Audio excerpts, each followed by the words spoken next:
बोलिए श्री प्राणनाथ प्यारे की जय, सतगुरु महाराज जी की जय, पन्ना धामी की जय, सर सुंदर साथी की जय। प्रणाम जी सुंदर साथ जी, आप सभी सुंदर साथ जी के धाम हृदय में विराजे श्री राज शर्मा जी के चरणों में शत शत नमन।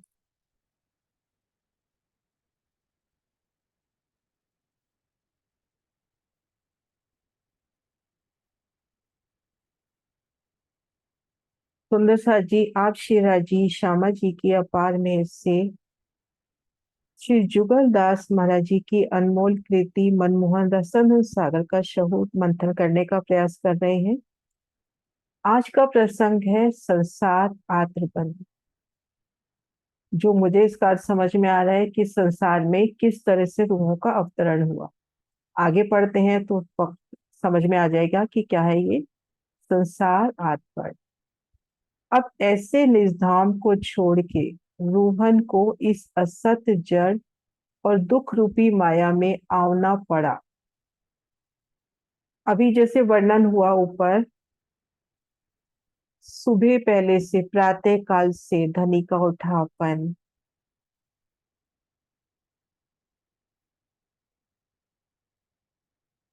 पहले पहर का, दूसरे पहर का, वो तीसरे पहर का, किस तरह से एक एक लीला का हमने रसपान किया।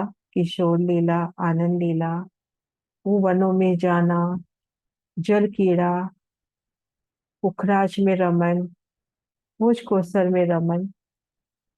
तो ऐसे अखंड आनंद के सागर से जो हमारा निजधाम में अष्टपहर 64 घड़ी जहाँ आनंद लीला वर्तमान है, हमेशा हमेशा अनादि से आनंद लीला अति रसानंद है। तो ऐसे निजधाम को छोड़ के रूहन को इस असत जड़ और दुख रूपी माया में आना पड़ा। ताको कारण कहते हैं, महाराज जी कह रहे हैं कि उसका कारण कहते हैं कि रूहें 12,000 जो थी, जो रूहें थी 12,000, 8 पहर 64 घड़ी 20 दरिया हुस्न और इश्क के करकाब थी। अब हम जो 12,000 रूहें थी नहीं, मतलब हैं हम जो 12,000 रूहें, उस वक्त की बात कर रहे हैं कि निजधाम में जो 12,000 रूहें हैं, वो अष्ट पहर 64 घड़ी शिवराज श्यामा जी के उन हुस्न, उन अनुपम सौंदर्य, उनकी मनमोहनी छवि और उनके इश्क में गर्क थी, है ना। 8 पहर 64 घड़ी 20 दरिया हुस्न और इश्क के गरकाब थी। ऐसे जैसे लक्ष्य कोस ऊंचे और लक्ष्य कोस नीचे और लक्ष्य कोस आगे पीछे दाएं बाएं जल भराओ। तो ऐसे उसमें गर्क थी कि जैसे कोई वस्तु ले ले, उसके 1 लाख कोस नीचे भी पानी है, 1 लाख कोस ऊपर भी पानी है, दाएं बाएं पूर्व पश्चिम उत्तर दक्षिण पानी भरा हुआ है और वो वस्तु उसके अंदर है। तो हम रूहे 12,000 धनी की जो अंगनाएं हैं, इस तरह से उनके पिया की उन सूरत, उन श्रृंगार में, उन अखंड आनंद में इस तरह से गर्क थी जैसे 1 लाख कोस ऊंचे। एक बार वापस महाराज जी की लाइन से पढ़ते हैं। ऐसे जैसे लक्ष्य कोस यानी 1 लाख कोस, मतलब एक कोस वहां का इतना बड़ा होगा, उसमें भी 1 लाख कोस बता दिए कि 1 लाख कोस ऊंचे, 1 लाख कोस नीचे, लक्ष्य कोस आगे दाएं बाएं जल भराओ और मध्य में एक छोटी सी मछली फिरे और उसके बीच में एक छोटी सी मछली है। 1 लाख कोस पानी नीचे है, ऊपर है, घेर कर है 1 लाख कोस पानी, और उसमें जैसे एक मछली उस जल के अंदर उस आनंद में गर्क है। हम इस तरह से परम धाम में गर्क थे, मतलब दाएं बाएं ऊपर नीचे जहां भी नजर जाती थी हम सिर्फ सुखों के सागर में मगन है। ऐसे रूही 12,000 20 दरिया हुस्न के गर्क रहती थी। तो ऐसी 12,000 रूहों की जो गिनती बताई गई, वो पिया के सौंदर्य में, उनकी अनुपम छवि में, पल पल उनके श्रृंगार में, उनके सुखों में उनकी एक इश्क की नजर में गर्क रहती थी, उस आनंद के सागर में गर्क रहती थी। इनको सिवाय एक के दूसरी वस्तु की खबर ना थी। हमें राज्य के अलावा और किसी वस्तु की खबर नहीं थी, बस राज्य राज्य। न, जैसे उस मछली को जहां भी नजर डाल रही है सिर्फ जल दिखाई दे रहा है, हमको सिर्फ राज श्यामा जी की मोहनी सुर दिया। इनको सिवाय एक के दूसरी वस्तु की खबर नहीं थी। सो हक ने दिल में लई कि मैं इनको माया द्वैत दिखाऊं। अब राजी महाराज ने दिल में लिया कि इन्हें मैं माया, जो द्वैत का खेल है, जो अक्षर ब्रह्म के एक पलक के इशारे मात्र से करोड़ ब्रह्मांड बनते हैं और मिटते हैं, वो खेल दिखाऊं। माया द्वैत दिखाई के जेता की इनको इश्क स्वाद सुख पहचान हाल है, इससे कोट गुना बताओ। अब कई बार कहते हैं ना कि राजी ने क्यों माया में डाल दिया, है ना, कई बार बोलते हैं ना कहाँ राजी ने माया में पटक दिया।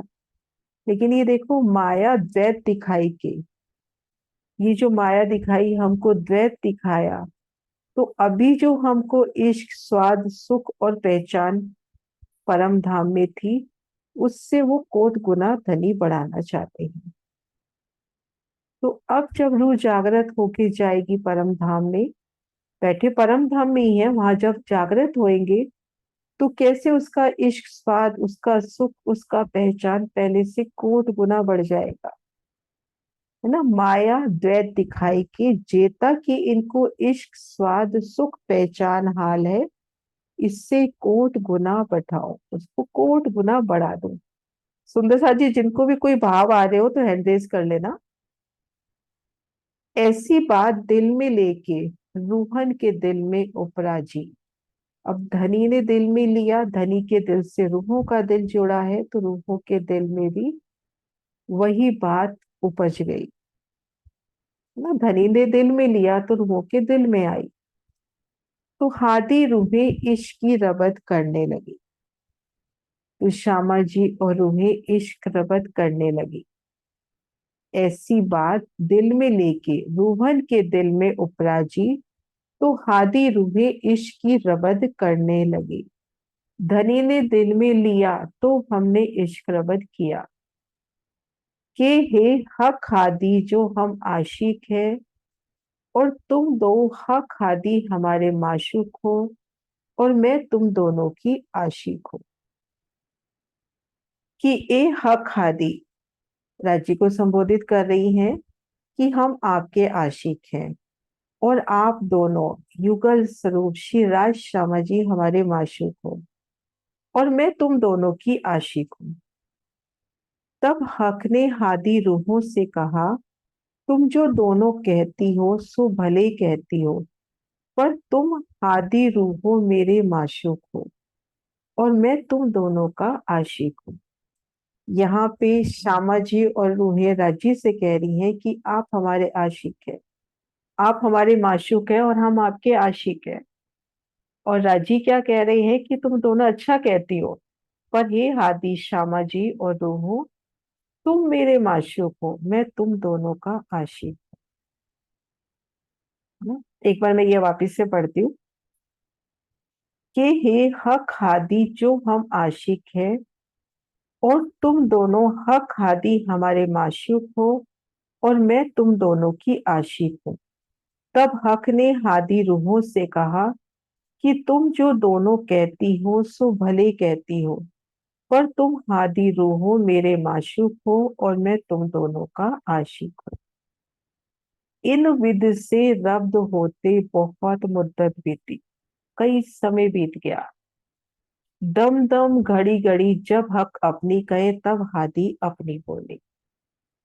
इन विद से रब्द होते हुए एक लंबा समय, कई मुद्दे बीत गई। दम दम घड़ी घड़ी, पल पल घड़ी घड़ी, अब राजी कहते हैं अपनी बात, और श्यामा जी अपनी बोलती है। तो इश्क रबत युग चलता आ रहा है। जब हादी, एक से,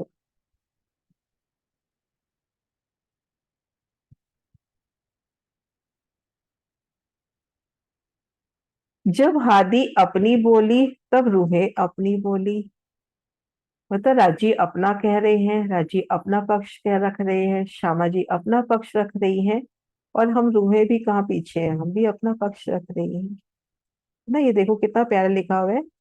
इन विज से रब्द होते बहुत मुद्दत, यानी बहुत समय बीत गया। दम दम घड़ी घड़ी जब हक अपनी कह, राजी अपनी बात रखे, तब हादी अपनी बोली, श्यामा महारानी अपनी बात रहे। और जब हादी अपनी बोली तब रूहें अपनी बोली, तो रूहों ने भी अपनी बात रखी। इन विच से रब्द कुछ मुद्दत में मानित कमान की चढ़ी। तो इन इस प्रकार से रब्द, मतलब कुछ मुद्दत में मानित कमान की चढ़ी। मतलब ये रब्द बढ़ता बढ़ता, कहते हैं ना, जैसे बढ़ जाता है, कमान में जैसे चढ़ जाता है कि बस अब तीर छूटने को तैयार है।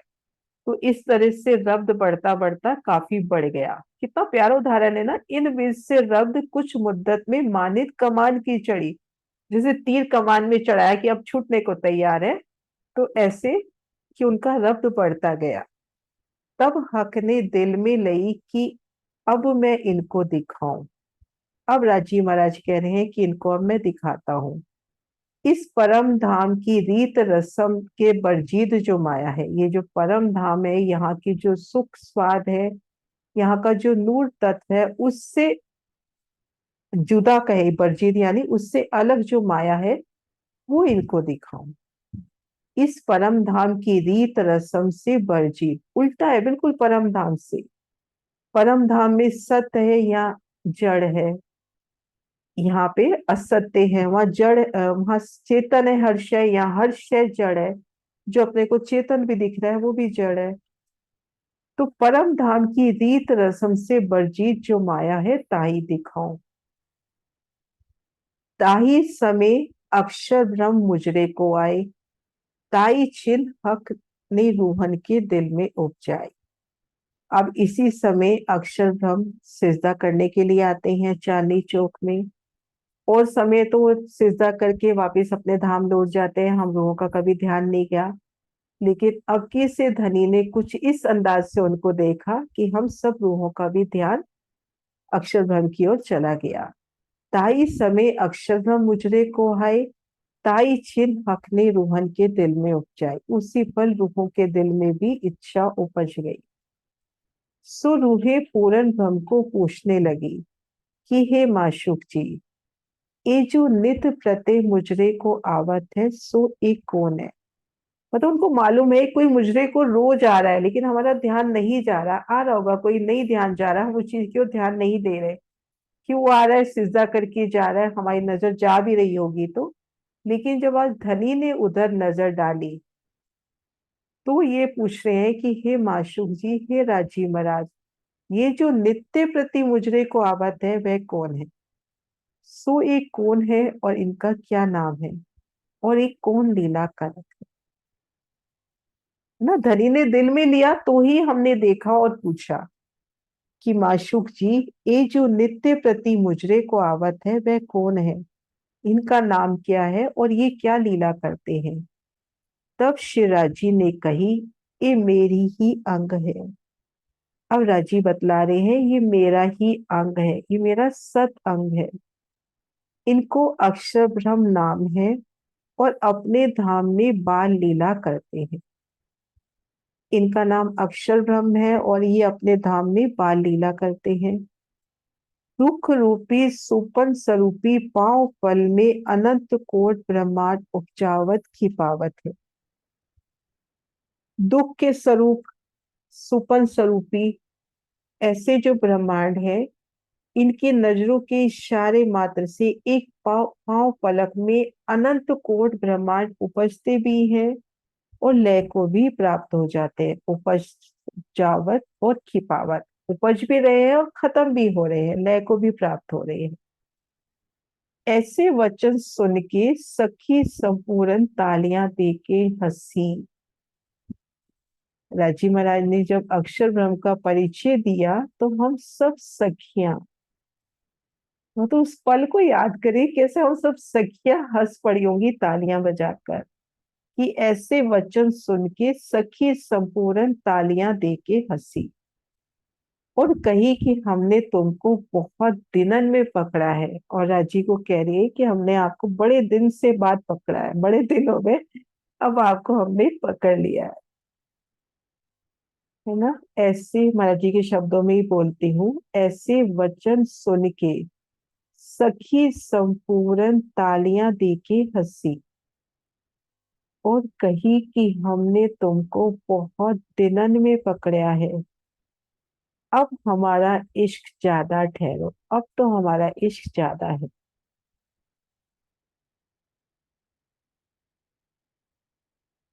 तब रूहों ने कहा कि जो आशिक होते हैं सो माशूक से कुछ छिपावट नहीं है।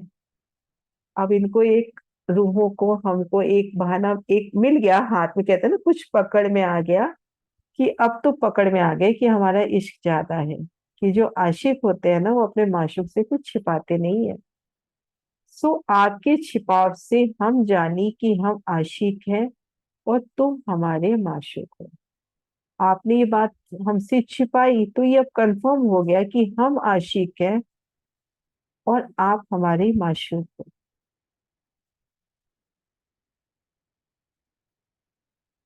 तब हक ने कहा, हे रूह जी, मैंने तुमसे कुछ नहीं छिपाया है। अब राजी महाराज भी देखो कितने प्यार से, कितने आदर से, हे रूह जी, है ना, दिल में चोट लग रही है ना, तो राजी ने कहा, हे रूह जी, मैंने तुमसे कुछ छिपाया नहीं है और वह खेल तुमको मैंने नहीं दिखलाया है, सो इस वास्ते कि वे खेल देखने लायक तुम्हारे नहीं है। वो खेल इसलिए नहीं दिखाया कि वो खेल आपने देखने लायक नहीं है। दुख है और महादुख है, और ये इश्क तुम्हारा बीच उस खेल के उड़ जाएगा। वहां पे दुख ही दुख है, महादुख है। लेकिन है ना, हम तो गर्क थी ना सुखों में, हमें क्या पता दुख क्या होता है। हम तो सागर में उस मछली की तरह ऊपर नीचे लबालब, हम तो इश्क के सागर में मगन थी। तो हमें कहाँ सुध थी कि दुख क्या होता है, मौत क्या होती है, बीमारी क्या होती है। दुख है और महादुख है। ये इश्क तुम्हारो बीच उस खेल के उड़ जाएगा। ये जो तुम इश्क का दावा ले रही हो तो उस खेल में उड़ जाएगा। मुझे और आपको, इस परम धाम को भी मुतलक भूल जाओगी। धनी ने सब कुछ पहले बता दिया हमको कि आपका इश्क उड़ जाएगा। मुझे और आपको, मतलब अपने खसम, अपने राजी को, श्यामा जी को, अपने आप को भी इस खेल और इस परम धाम, अपने निज घर को भी तुम भूल जाओगी। आज देखना पड़ रहा है ना कि ऐसा चांदनी चौक है, ऐसा हमारा रंग महल है। वो भी धनी की मेहर, उन्होंने सब कुछ हमारे वास्ते उतार दिया, बेशक इलम दे दिया। मुझे और आपको, इस परम धाम को भी मतलब भूल जाओगी। ऐसी बात सुन के रूहों को कोट गुना उमंग उच्छृंग पैदा हुआ। और ऐसी बात सुन के रूहें, मतलब कई गुना उनको उमंग हो रही है, उच्छृंग हो रही है, खुश हो रही है। उच्छृंग है ना, अंग प्रत्यंग में उमंग उत्साह। ऐसी बात सुन के रूहों को कई करोड़ गुना उमंग उच्छृंग पैदा हुआ और कही कि हे माशूक जी, जिस खेल में तुम हमको, जिस खेल में हम तुमको, आपको, अपने घर को भूल जावे, ऐसा खेल हमें अलबत्त दिखाई। मतलब कितना दावा है ना हमें अपने इश्क का, कि आप कह रहे हो कि हम इस, वो खेल ऐसा है कि हम आपको, अपने घर को, अपने आप को, अपने इश्क को भूल जाएंगी। आपकी मीठी मीठी बातें हम भूल जाएंगी। तो ऐसा खेल तो हमें अवश्य ही देखना है, क्योंकि हमें अपने पे विश्वास था कि ऐसा खेल तो हमें अलबत्त दिखाइए, देखना ही देखना है। हम 100 बेर की बात एक ही बेर कहे देते हैं कि आप हमको कोट माया दिखाओ, परंतु ना हम तुमको भूलत है, ना आप, ना घर को। हम 100 बार की बात एक ही बार कहना, बेर बेर ये बात कहना कि कितनी भी आप माया दिखा लो, पर हम आपको नहीं भूल सकते, अपने घर को नहीं भूल सकते। मैं ये वाला थोड़ा वापस पढ़ती हूँ। ऐसी बात सुन के रूहों को कोट गुना उमंग उच्छृंग पैदा हुआ और कही, हे माशूक जी। युगलदास महाराज की शैली, भाषा कितनी मीठी है। जिस खेल में हम तुमको और आपको, अपने घर को भूल जावें, ऐसा खेल हमको अलबत्त अवश्य दिखाइए। और हम 100 बेर की बात एक ही बेर कहे देते हैं कि आप हमको कोट माया दिखाओ, परंतु ना हम तुमको भूलत है, ना आप घर को।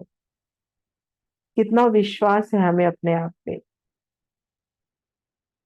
इस बात की शर्त में पीछे आप ही शर्मिंदा होंगे।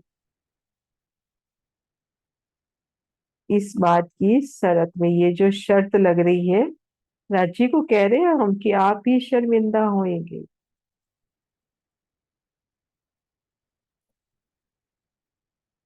हाँ नीरू जी, आप आ जाओ ना, बोलो। नीरू जी, मैं आपको ओपन करती हूँ, 1 मिनट। हाँ जी, अनम्यूट हो जाओ नीरू जी। हाँ जी दीदी। हाँ जी। वो हाँ तो जी, बस बोलो ना। वैसे, बस वही बात दिल में आ रही थी। कितनी तरफ हमारे तुम हो, कितनी तरफ तुम्हारे हम, बीच भयो क्यों ब्रह्मांड,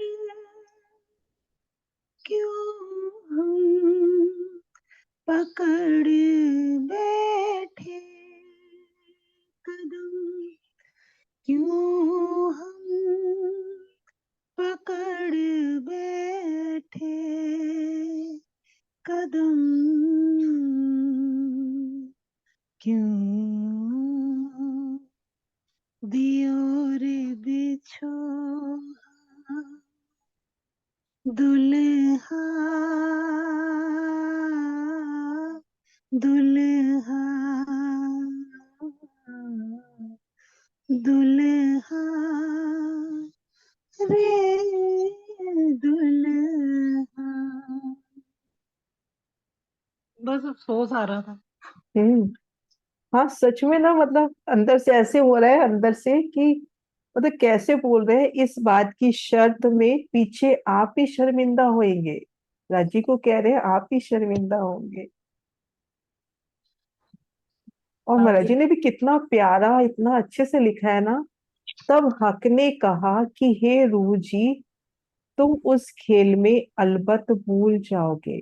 राजी फिर से कह रहे हैं कि हे रूह जी, तुम उस खेल में अवश्य ही मुझे भूल जाओगे। और उस खेल में तुमको झूठे माता पिता, स्त्री पुत्र कुटुंब कबीला मिलेगा। तासो ऐसा सने लगेगा कि तुम सपने में भी मेरी याद ना करो। हाँ, उस खेल में तुमको झूठा परिवार मिल जाएगा, माता पिता स्त्री पुत्र कुटुंब कबीला सब मिल जाएगा। और उनसे ऐसा स्नेह हमारा लगाव हो जाएगा, मोह का ऐसा बंधन हो जाएगा कि सपने में भी हम धनी की तरफ नहीं देखेंगे।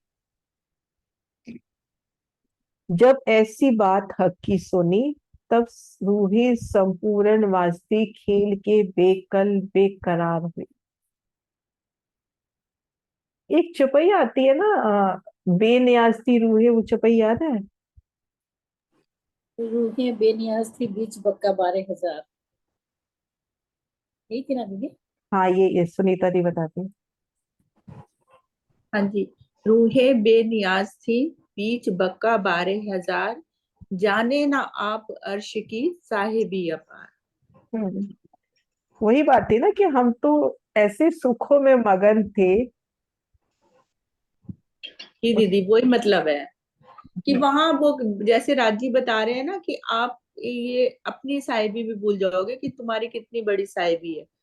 जाने ना आप, ना आप मीन्स मतलब रूहों को ही कह रहे हैं कि आप अपनी साहिबी भी भूल जाओगे और अर्श की भी, मतलब परम धाम को भी भूल जाओगे, कितनी बड़ी साहिबी, और मेरे को भी भूल जाओगे भाई, मेरे को भी, स्वयं को भी भूल जाओगे, परम धाम को भी भूल जाओगे और मेरे को भी भूल जाओगे।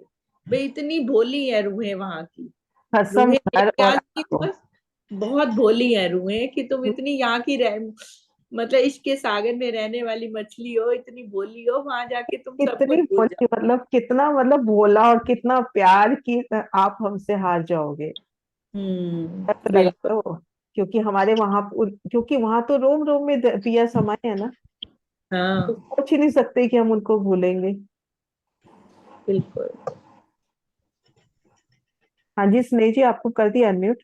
नहीं नहीं, यही जो कोई बताने लगी थी जो सुनीता जी ने बताई है। अच्छा ठीक है ना, अब आगे बढ़ते हैं। जब ऐसी बात हक की सुनी, तब रूहें संपूर्ण वास्ते खेल के बेकल बेकरार हुई। कितना बेकरार हो रहे हैं कि बड़ा अच्छा खेल है, हमको खेलना है। कि हमने तो यूं ही जाना, जैसे जा रहे हैं अपन 25 पक्षों में, माणिक पहाड़ में हिंडोला झूलना, जमुना जी में जल कीड़ा करना, कुंजवन की रेती, वैसा ही एक सुंदर खेल इसको भी समझ लिया। और दामन हक का झटका की कसम हमको खेल, और दामन हक का झटका के कसम हमारे, ऐसा खेल हमको आज हुई दिखलाइए। अजी का दामन मतलब जिद करते हैं ना, जैसे कि धनी हमको तो खेल आज ही देखना है। इतनी बेकरारी थी उस खेल देखने की कि दामन हक का झटका के कसम हमारे, ऐसा खेल हमको आज हूँ दिखलाइए, आज ही दिखलाओ। तब हक ने कहा, ए रूजी, तुम आपसों में खबरदार हो जाओ, और मैं तुमको खेल भूल का दिखाता हूँ।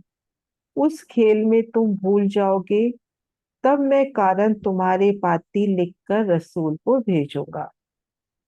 अब राजी महाराज कह रहे हैं कि रूजी तुम आपस में खबरदार हो जाओ, अब मैं तुम्हें वो भूल का, माया का खेल दिखाता हूँ। उस खेल में जाकर तुम भूल जाओगे। अब यहाँ पे ना, अभी विजय भाई साहब की एक चर्चा में सुना था कि क्या होता है कि जारदास महाराज जी, जुगलदास महाराज जी पूरा अच्छी तरह से बिल्कुल साहिबी से बैठक का वर्णन कर रहे हैं कि रास्ते छूटे हैं, बड़ी साहिबी से रूहें बैठी हैं। तो पहले तो अपने दिल में काफी वो था ना कि हम भूलेंगे ही नहीं, तो हम उस हिसाब से बैठक सजा के बैठ गए। और एक सरकार ने भी चर्चा में कहा कि जिस पल हम धनी के चरणों में बैठे, उसी पल तो द्वैत आ ही गया, क्योंकि आज तक तो ऐसे चरणों में बैठे ही नहीं थे। अब रजी बार बार कह रहे हैं तुम भूल जाओगी, तब एक दूसरे को इशार कर रही है कि मैं भूलू तो तुम मुझे जगा देना। तब वो जो अब बैठक है ना, दाड़िम की कलियों की तरह, हम उस तरह से हो गए। तब हक ने कहा, ए रूजी, तुम आपसों में खबरदार हो जाओ, मैं तुमको खेल भूल का दिखाता हूँ। उस खेल में तुम भूल जाओगी, खेल ही बता दिया, भूल का दिखाता हूँ। तब मैं कारण तुम्हारी पाती लिखकर रसूल को भेजूंगा। तुम्हारे वास्ते रसूल साहब आएंगे, कुरान में पूरे इशारे लिखेंगे, अपने प्रमाण देंगे, और उस पाती में अपनी और तुम्हारी बीतक लिखूंगा, सो बीतक कोई ना जान पाएगा। उस पाती में कुरान में अपनी और तुम्हारी बीतक लिखूंगा, और बीतक तुम ही जान सकते हो, क्योंकि तारतम ज्ञान की कुंजी तुम्हारे पास ही आएगी, और तो कोई जान ही नहीं पाएगा उस बीतक को। तिन पाछे अपनी आत्मा को, बीतक माहौल की कुंजी, रूह अल्लाह के हाथ दे के रूह अल्लाह को भेजूंगा। पहले फरमान कुरान में लिखवा दी साक्षियां, उसके बाद अपनी रूह श्यामा महारानी को भेजूंगा तातम ज्ञान की कुंजी लेकर, है ना। तिन पाछे अपनी आत्मा को, बीतक माहौल की कुंजी, रूह अल्लाह के हाथ दे के रूह अल्लाह को भेजूंगा। जागृत बुद्ध का ज्ञान, तातम ज्ञान की तातम ज्ञान जो कुंजी हमारे पास है, वेद कतेब सबको हम ही खोल पाते हैं, क्योंकि कुंजी हमारे पास है। इसके पीछे इमाम मेहंदी रूप धर मैं आऊंगा, और उसके बाद मैं इमाम मेहंदी का रूप धर के प्राणनाथ पूर्ण ब्रह्म का एक स्वरूप के ना अपनी पूरी शोभा थापी प्राणनाथ जी को कि मैं आऊंगा, सो तुमको उस खेल से जगाऊंगा और इलम से चैतन्य करके खेल दिखाऊंगा। मैं तुमको उस खेल से जगाऊंगा और इस खेल में भी आज अपने को ऐसा चेतन कर दिया कि हम आंखें बंद करते हैं, चांदनी चौक मूल मिलावे का नाम लेते हैं, तो एक ही पल में हम खुद को वहां देखते हैं, है ना। जैसे अभी ये बात चल रही थी तो हम खुद को मूल मिलावे में महसूस कर पा रहे थे ना कि धनी के सामने हमारी बात हो रही है। तो इस तरह से अपने को चेतन भी कर दिया इलम से। अब इलम से चेतन करके खेल दिखा रहे हैं, मतलब नींद में भी है और जागृत भी है हम लोग, ऐसा हिकमत करके खेल दिखा रहे हैं। तिस पीछे परम धाम में उठाऊंगा और 3 ब्रह्मांड दिखाऊंगा।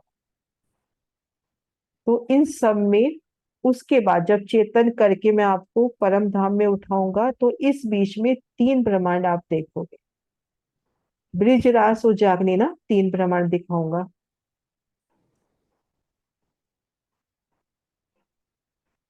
तो ये तो हो गया रूहों का पोर्शन। अब अक्षर ब्रह्म की ओर चल रहे हैं। श्री राजी ने अक्षर ब्रह्म के दिल में उपजाई, सो अक्षर ब्रह्म को इच्छा उपजी कि श्री राजी रूहादी रूहों से कैसा प्यार रखती है। कि राजी ने अक्षर ब्रह्म के भी दिल में ये इच्छा उपजाई कि राजी से हादी और रूहें कैसा प्यार रखती है, सो दर्शन रूहों को पाऊं और मैं रूहों का दर्शन पाऊं। तो ऐसा वर्णन आता है, शायद पुराण संहिता में, एक संहिता में वर्णन आया है कि उस दिन जब अक्षर ब्रह्म दर्शन करने आए तो जो सामने सखियां थी, तो एक सखी के नख का नूर उस थंब पर, उस दीवार पर पड़ा, तो उस नूर को देख के ही वो इतना मोहित हो गया कि एक थंब का नूर है, तो सखियां कितनी सुंदर होगी। क्योंकि उनके दिल में भी इच्छा उपजानी थी ना। तो अक्षर ब्रह्म के दिल में भी इच्छा उपजी कि राजी श्यामा जी और रूहों से कैसी लीला करते हैं और मैं रूहों का दर्शन पाऊं। इन विध से साम सामी मनोरथ प्रगटे। इस प्रकार से दोनों तरफ से, रूहों के दिल में भी और अक्षर के दिल में भी मनोरथ प्रकट हुए। तब शिराजी सखियन को लेके तीसरी भूमि से 4 दिन रहे तले की भूमि में मूल मिलावा में आन बैठे। तब राजी सखियों को लेकर तीसरी भूमि से प्रथम भूमिका में उतरकर पहला चौरस फिरावा पार करके जो 5वीं गोल हवेली है, उस गोल हवेली में आए। उस हवेली में अब बैठक है तो उसको मूल मिलावा कहते हैं। तो उस गोल हवेली में आए और टाइम क्या था, 4:15 ना, 4 घड़ी दिन रहे तले की भूमि में मूल मिलावा में आन बैठे। 4:15 का टाइम ही बताया जाता है ना, 4:30 दीदी। 4:30, है ना। तब शिराजी सखियन को लेकर तीसरी भूमि से 4 घड़ी दिन रहे तले की भूमि में मूल मिलावा में आन बैठे। यहाँ पर एक सुंदर साथ का ये भाव भी था कि राजी ने बिल्कुल नजदीक पहुंच की जगह ना, 9 भूमि 10वीं आकाशी है, उसमें बहुत सारी हवेलियां हैं, 36 फिरावे हवेलियों के हो गए। उसके बाद मध्य नाव चौक, तो उन्होंने बिल्कुल जैसे आपके लिए बिल्कुल जैसे अप्रोचेबल जगह होती है ना, कि आपने धाम सीढ़ी पार करी, सामने धाम दरवाजा खुला, एक के बाद एक दरवाजे खुलते जाए तो ठीक सामने जो पहली गोल हवेली है उसमें राजी के दर्शन हो जाएंगे। तब शिवाजी सखियन को लेके तीसरी भूमि से 4 घड़ी दिन रहे तले की भूमि में मूल मिलावा में आन बैठे और तीसरे पहर से 4 घड़ी दिन रह लो रक्त भई। ये क्या हुआ, मूल मिलावे की हवेली में कितने बजे आए, उतरे अपन 4:30 बजे ना। हाँ जी, हाँ जी, शाम को। ये हाँ, जो दूसरी लाइन है ना, तीसरे पैर से 4 घड़ी दिन रह लो रबत करी, तो तीसरा पैर हो गया 12 से 3, है ना, दोपहर के। 3, 12 से 3 तीसरा पहर, हम्म, 3 बजे हम यहाँ आ गए। 3 पहर के भी ऊपर 4 घड़ी, तो 4:30 हो गए ना, साढ़े 4:30। चार हम्म। हाँ। तो यहाँ इस हवेली में आने के बाद भी हमारा इश्क रबत बराबर चला। राजी फिर मना कर रहे हैं, 3 बार मना कर रहे हैं, फिर मांग रही है। यहीं तक करते हैं, आगे मोल मिलावा अपन नेक्स्ट मंडे करेंगे। तब शिराजी सखियन को लेकर तीसरी भोन से 4 घड़ी दिन रहे, तले की भोन में मोल मिलावा में आन बैठे। तीसरे पहर से 4 घड़ी दिन रह लो रब्द भई। बोलो श्री रामनाथ प्यारे की जय। गुलाम जी।